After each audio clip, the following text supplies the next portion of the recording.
Negucanio ikoretwo igomeire mukawa uyu kwa ihinda inene na gucungira ndugamano magoti-ini niguo gwetha kihoto. No riu ene mukawa uyu nimehitite kuhuthira njira iria ciothe ingihoteka niguo kuiyukia mukawa uyu kuma kuri Lanja uria morotete ni kwaga gutia watho wa igoti wa kuneana mukawa uyu kuri gia thayu. Tumetafuta haki lakini hatujapata haki mpaka saa hii.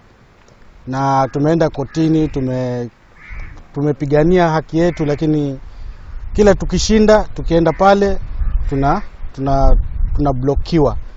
Sasa hatujui kama serikali inatuona ama haituoni.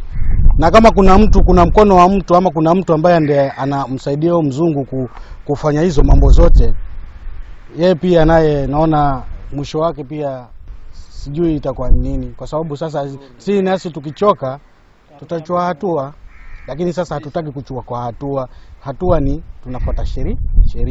We want that we have a peaceful handover of this hotel. It's only through a peaceful handover that we will continue with business.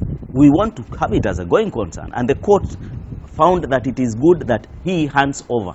The police should summon this Hans Langer and have him explain why he cannot hand over. And if he is not able to hand over in the hotel, the police should occupy the hotel and invite us inside. I believe that is what they have to do. Idano riu mwonjoria cio ni mokirire maabitha a borithi makiuga matirari na wendi wa guthingatithia watho wa igoti.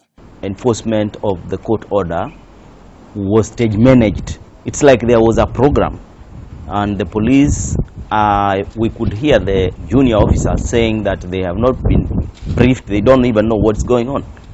And I believe that the police did not attempt to enforce the order. Ningĩ mamenereire mwonjoria ucio ni kuhuthira nyanake ciithaite na ndotono gukugiriria watho wa igoti kurutithio wira kuria maabitha a borithi moritio marute wira wao amu ndugamano ta ici nicio irathukia biacara ya ugendi. Handũ-inĩ ha Kameme TV ni njĩtagwo Kariuki wa Wachira.